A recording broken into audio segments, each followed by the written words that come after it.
तौर पे कहा है कि मेरी अगर हत्या होती है उसका सीधा दोष उसामा पे और गोलू सिंह पर जाएगा। इस परिचय का मोहताज नहीं ना है। उसामा हिना मैडम के लड़के उसामा, साबुद्दीन साहब थोड़ी है कि मैं उनसे संपर्क करके बोलूंगा। उन्होंने सही फैसला करते थे। ऐसा साबुद्दीन साहब के रीजन में नहीं देखे। मैंने क्लीन चिट दिया था। किसकी वजह से नाम आया था? मेरे अब्बा की वजह से नाम आया था। साबुद्दीन साहब की वजह से नाम आया था, क्योंकि मैं उनके साथ था, इसलिए आया था। उद्देश्य ये है कि हमारे पास फ़ोन आया 25 तारीख को, और मैं अपने घर बैठा था, फ़ोन आया और मुझे एक व्यक्ति ने फ़ोन किया जिसका नाम है गोलू सिंह, जो बिहार सरकार की तरफ से 2 लाख का इनामी है। और उसने बहुत ही भारी लफ्ज़े में सीधे मुझे मर्डर करने का, मार देने का धमकी दिया, और लगातार यही बात बोल रहा था।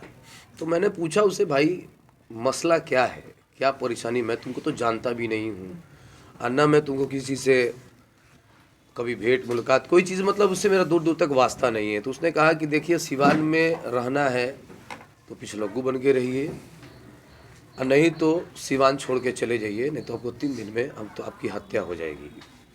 तुम्हारी तो भद्दी भद्दी गालियाँ भी दिया, उल्टा सीधा बोल रहा था, लैंग्वेज रफ लैंग्वेज यूज़ कर रहा था।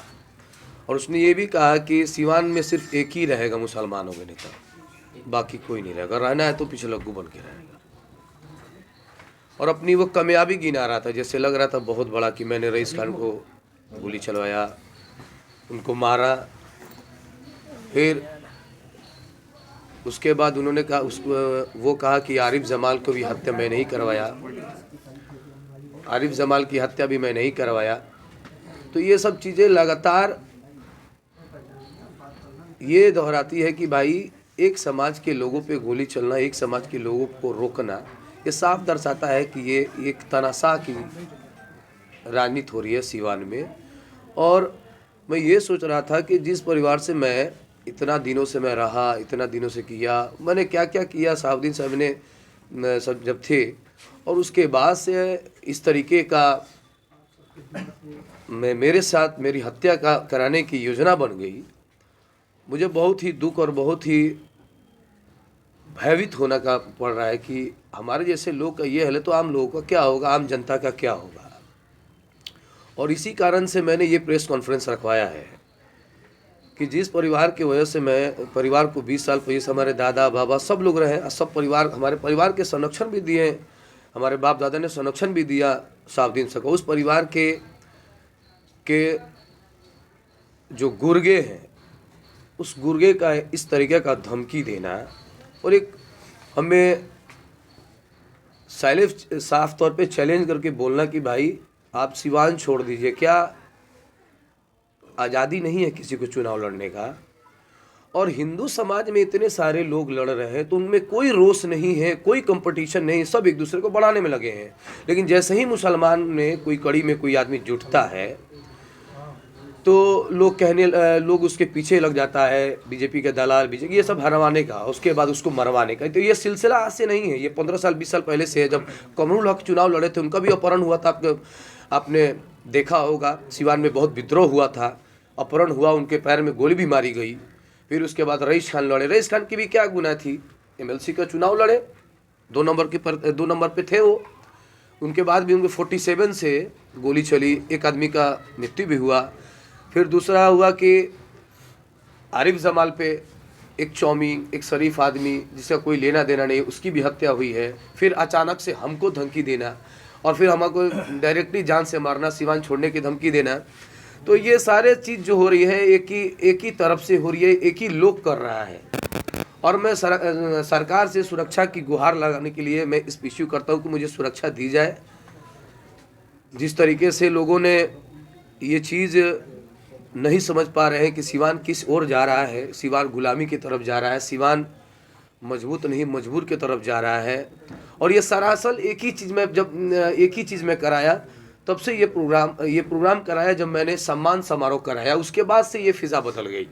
लोगों के आंखों में मैं गड़ने लगा, और लोग मुझे, जो यहाँ के नेता बनते हैं, मुसलमान के रहनुमा बनते हैं, उन्होंने उस प्रोग्राम को भी फ्लप करने के लिए चारों बगल फ़ोन करके लोगों को मना भी किया, फिर भी लेकिन अचानक से मैं फ़ोन आया, फिर हमको जान से, मैं उसको जानता नहीं हूँ, उसको क्या पड़ी है कि हमको ध्रुव सिंह आखिर कौन है ये? गोलू सिंह ये एक अपराधी है और ये गुर्ग है, शार्प शूटर है और किसके लिए काम करता है? अपराधी तो है। हाँ। ये काम किसके लिए करता है? ये सब जानते हैं, सारे लोग जानते हैं। और मैंने आवेदन में लिख के दिया भी है कि हम अगर ये हत्या, एफआईआर दर्ज हो गया है जी एफआईआर हो चुकी है। एफआईआर का आवेदन मैंने माननीय थाना प्रभारी साहब को दिया है। उस एफआईआर में साफ तौर पे भी लिख भी दिया मैंने कि अगर मेरी हत्या होती है तो उसका सीधा दोष उसामा साहब और गोलू सिंह पर जाएगा। आपने आवेदन में लिखा है? जी लिखा है मैंने ये बात। अब भाई अपनी जान की सुरक्षा लगाऊंगा। अगर मैं सब पूरे सिवान के लोग जानते हैं, उतने बड़े हस्ती रईस खान पे 47 चलता हूँ, मैं तो एक आम आदमी हूँ। लेकिन आपको धमकी देने के पीछे क्या मकसद? धमकी देने के पीछे, अच्छा एक बात बताइए मुझे। अयूब खान का भी जिक्र आपने किया है। हाँ, अयूब खान के भी, उसने कहा कि मैं उसको भी मारूंगा।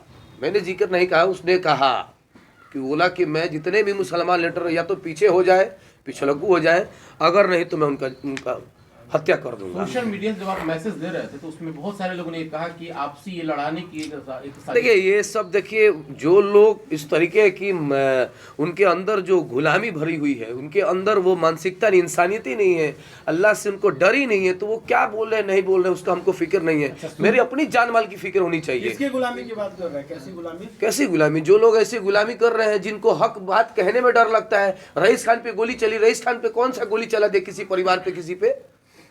क्या मुसलमानों को चुनाव लड़ना गलत है? आप हमको बता दीजिए, मुसलमान चुनाव नहीं लड़े सिवान में, तो ये खुल के बोल सकता है उस परिवार की भाई आप सिवान में मुसलमान चुनाव मत लड़े, हम लोग छोड़ देंगे, नहीं लड़ेंगे। किससे आपको खतरा है?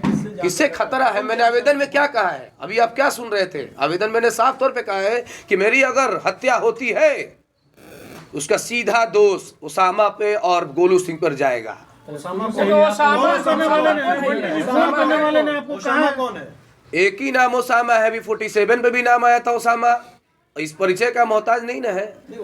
उसामा हिना मैडम के लड़के उसामा। ये उसामा के नाम आप दे रहे हैं, लेकिन आप एक समय था कि आप मोहम्मद शहाबुद्दीन के पूर्व जो सांसद थे एकदम सबसे करीबी रहे, फिर उसामा पे नाम दे रहे। आखिर पारिवारिक रिश्ता था आपका? ये आप बहुत, ये तो हमें भी दुख है। इस परिवार को मैंने सम्मान दिया, उस परिवार से जुड़े हमारे बाप दादा जुड़े थे, उस परिवार से मैंने क्या क्या नहीं किया। उनके परिवार की वजह से सीबीआई केस लगी, मेरे घर टूटे, मेरे घर टूट गया, मेरा हाथ टूट गया। जब एसटीएफ एसआईटी की छापा हुई, मैं इधर से उतार रहा था, मेरी हाथ टूट गई। उसके बाद मैं तो यही तो सब धुन की, ये सब करने के बावजूद, और मैंने सम्मान समा कराया, मैं आंख में चूने लगा। अब उनके जेहन में क्या चल रहा है, नहीं चल रहा है। अच्छा, जब आपको धमकी मिली इस बात को लेकर के कभी आपने हिना मैडम से संपर्क किया है? मैं क्यों करूंगा किसी संपर्क? मैं क्यों करूंगा? भाई ऐसा मैं क्यों करूंगा? मैं शाहबुद्दीन साहब थोड़ी है कि मैं उनसे संपर्क करके बोलूंगा। उन्होंने सही फैसला करते थे, ऐसा शाहबुद्दीन साहब के रीजन में नहीं देखने को मिलता था।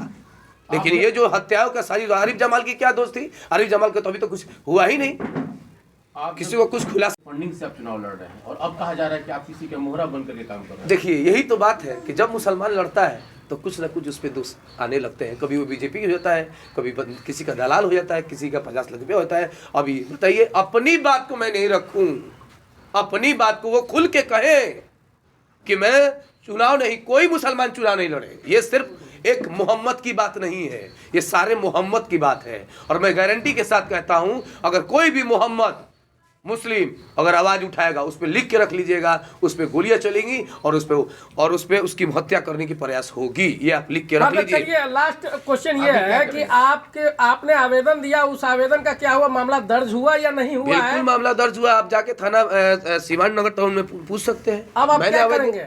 अब मैं कहूँगा सरकार से सुरक्षा की गुहार लगाऊंगा मैं, क्योंकि मैं अकेले जाता हूँ स्टेडियम में क्रिकेट सिखाने। भाई बात साफ सुथरा सुन लीजिए। और हत्या का जो ये साजिश हो रहा है, मतलब ये हत्या की राजनीति हो रहा है कि कोई मुसलमान ना बढ़े। और जो ऐसे कह रहे हैं कि ये फलाना चिलाना जो भी बातें, मैं उन बातों को मैं नहीं जानता हूँ। मेरा जान पे आया हुआ है, अगर कोई माई का लाल है तो वो बोल के दिखाओ उस परिवार के बारे में। अगर नहीं उसका बेड़ा गर्क हो गया तो जो कहेंगे सो। आरिफ जमाल की हत्या कर दी गई, उसके बाद आपको भी टारगेट किया जा रहा है, तो आपने प्रशासन से सुरक्षा की मांग की है? कुछ प्रशासन से मैंने सुरक्षा के मांग की है। मैंने डीजीपी साहब को आज मेल करूंगा, जितने वरीय अधिकारी हैं सबको मैं उनको अवगत कराऊंगा इस घटना के बारे में। क्योंकि आपको 3 दिन का टाइम दिया था। डायरेक्टली फोन किया है ओसामा ने की डायरेक्टली आपको कभी धमकी दिया है कि ओसामा का आप नाम ला रहे हैं? जब इतने सारे गुर्ग रहने तो जरूरत ही क्या किसी को डायरेक्ट फोन करने का। अगर मुझे जो अपराधी जो हमको फ़ोन किया है उससे मेरी क्या लेना देना है, वो कौन पॉलिटिशियन है, ओसामा का क्या नाम लिया था? वो ओसामा का उसने उसने जब नाम लिया आपको था। ये नहीं समझ में आ रहा है, जब उसने खुद कह रहा है कि सिवान में एक ही मुसलमान नेता है, तो आप समझिए मुझे ज्यादा इस बारे में डार्क नहीं जाना उसामा है। तो नेता नहीं है, उसामा की मां नेता है ना, साहब नेता है जो चुनाव आप जिस तरह के इस बात को सोच सकते हैं, मैं जो बात अपना रखना था मैंने आवेदन, बदनाम करने के लिए सीपी गोलू सिंह कर सकता है। सब लोग ओसामा को बदनाम करने की कोशिश में लगे हुए हैं। आरिफ जमाल के भी चीज़ें हों, कमरुल हक में हो, रईस खान में हो, जिमी के ज़मीन वाली चीज़ में गोलीबारी हुई, मोतिहारी में, मतलब सब कुछ ये सब चीज़ एकदम नॉर्मल आपको दिख रहा है क्या? आपको लग रहा है? और अगर इसका मतलब है कि कानून गलत काम कर रहा है इसीलिए उनको जेल भेजा था। फोन करने वाले ने आपको 3 दिन का टाइम दिया था और आज 3 दिन पूरा हो रहा है और अभी तक कोई सुरक्षा आपको नहीं मिला। इसको लेके कुछ सवाल? मुझे अल्लाह की आपके सुरक्षा प्रशासन पर से भी पूरा है? भरोसा है और मुझे पूरा उम्मीद है। मेरे पास तो 47 गोली बंदूक वाला तो है नहीं, मैं हत्यारा हूँ नहीं, ना मैं किसी का मर्डर कराने वाला हूँ। प्रशासन से लेकिन क्या मांग करेंगे? प्रशासन और सिवान के नए एसपी जो आए हैं ना, मुझे बहुत भरोसा है इन एसपी पे, क्योंकि ये एसपी साहब जरूर कुछ ना कुछ हम लोगों के लिए करेंगे। हम युवाओं के, मुसलमानों की सुरक्षा की बात करेंगे। मैं एक बात पूछना चाहता हूँ सारी मीडिया कर्मी से, और मेरी ये बात को गौर कीजिएगा। आपने देखा होगा सिवान गिलास पे आए गोलीबारी हुई, धन्नू जी पे गोलीबारी हुई, तौकीर जी पे गोलीबारी हुई, आरिफ जमाल पे हत्या हुई। क्या 2 साल 2.5 साल पहले इतना मुसलमानों पे जुल्म आपने कभी देखा है? तो बता दीजिए, क्या ये ढोंग है? अगर ये ढोंग है तो आप खुद ही आप सोच सकते हैं कि इंसानियत कहाँ है। मैं सच बोल रहा हूँ और मैं आपको बता रहा हूँ कि मैं एकदम जान लीजिए कि अगर मुझे कुरान पे भी हाथ रखना पड़े इन सच को बोलने के लिए मैं बोलूँगा, क्योंकि मैं एक आना भी झूठ बोलने की कोशिश, मैं बहुत परेशान हूँ। इसलिए परेशान हूँ कि मेरे परिवार के लोग डरा सहमा है, और जो हत्याओं का सिलसिला चल रहा है, एक काफिले पे इतनी बड़ी 47 से गोली चल रही है और मैं अकेला घूमता हूँ। इस वजह से मैं ये पीसी प्रेस कॉन्फ्रेंस करता हूँ, क्योंकि मरने के बाद सिर्फ स्मारक बनती है, उसके बाद एक बड़ा सवाल यहाँ खड़ा हो रहा है कि आप जितनी भी घटनाएं आपने गिना दिया, तो इन घटनाओं के पीछे आप जिनको जिम्मेवार ठहरा रहे हैं, तो ये चीजें सबूत आपके पास है, प्रशासन इसके ऊपर क्यों नहीं हाथ उठा पाई अभी तक? अब प्रशासन क्यों नहीं हाथ उठा रही है, वो प्रशासन जाने या प्रशासन, लेकिन क्या मजबूरी हो सकती है? क्या मजबूरी है क्या नहीं है ये तो हम नहीं बता सकते हैं। और प्रशासन जैसे आदमी को अगर मजबूरी हो तो आम आदमी का क्या हो? सारे गंभीर मामले अपने गिनाए, एकदम गंभीर मामला है ही है। बिना गंभीर मामला का मैं गिनाता ही नहीं हूँ, ये आप समझ लीजिएगा। देखिएगा, आप मीडिया कर्मी आरिफ जमाल को आप लोग खुल के क्यों नहीं बताया? क्यों? आप लोग भी डरते होंगे ना, इसीलिए तो आप लोग भी नहीं बता पाए कि आखिर मीडिया कर्मी जितने लोग हैं कि आरिफ जमाल की आखिर हत्या किसने कराई। 2 तो अपराधी पकड़े गए, लेकिन अभी तक खुलासा क्यों नहीं हुआ? आपने क्यों नहीं इस चीज को सवाल उठाया? आप लोगों ने आपने उजागर क्यों नहीं कि आरिफ जमाल के हत्यारा कौन है? कैसे उजागर करते? क्यों नहीं करेगा? क्या आप उनके नहीं, आपका भी आप देखिए चौथे स्तंभ है। आप अपने बातों से, अपने कामों से हटिए मत। मीडिया पे अंकुश लगाने से पहले बंटी जी एक चीज मैं बता रहा हूँ। नहीं, बोलिए। कि आपका सवाल, आप कह रहे हैं मीडिया सवाल पूछेगी, मीडिया सवाल पूछेगी, सवाल पूछना जानती है मीडिया ने सवाल पूछा उन पदाधिकारियों से कि आखिर कौन है इसका हत्यारा, गोली मारने वाला। तो क्या है आपका बताइए? पदाधिकारी खुलासा तो करे नाम का। तो ये जांच हो रही है, जांच हो रही है। आप अच्छा, पुलिस के सामने आपकी बात नहीं आ पाएगी, क्योंकि आप दबाव नहीं बना सकते हैं। दबाव किस तरह का दबाव? क्यों नहीं बना सकते आप मीडिया में लिखिए कि इसका खुलासा कब होगा, इसके षड्यंत्र कौन है, आखिर ये चौमिंग बेचने वाले की हत्या क्यों हुई? पंडित जी, मीडिया एक माध्यम है और आप जो बात कह रहे हैं, देखिए, मीडिया बहुत बड़ी ताकत है, मीडिया बहुत बड़ी ताकत है। आप उसको माध्यम मत बनाइए, आप अपनी ताकत को पहचानिए। आपकी ताकत क्या है? राजदेव हत्याकांड क्यों हुई? आप बताइए हमको, राजदेव हत्याकांड क्यों हुई? एक पत्र, उसमें मेरा नाम है, सीबीआई ने क्लीन चिट दिया था। किसकी वजह से नाम आया था? मेरे अब्बा की वजह से नाम आया था, साबरीन साहब की वजह से नाम आया था, क्योंकि मैं उनके साथ था इसलिए आया था। आपके से मेरे फादर के नाम से नहीं आया था। और देखिए, हमें अल्लाह पे पूरा भरोसा था तो हमने क्लीन चिट दिया सीबीआई वालों ने। क्लीन चिट मैंने लेके आया हूँ, ऐसा नहीं है। चला ना, फिर मीडिया ही ने दिलाने कि आपको क्लीन चिट मिला है।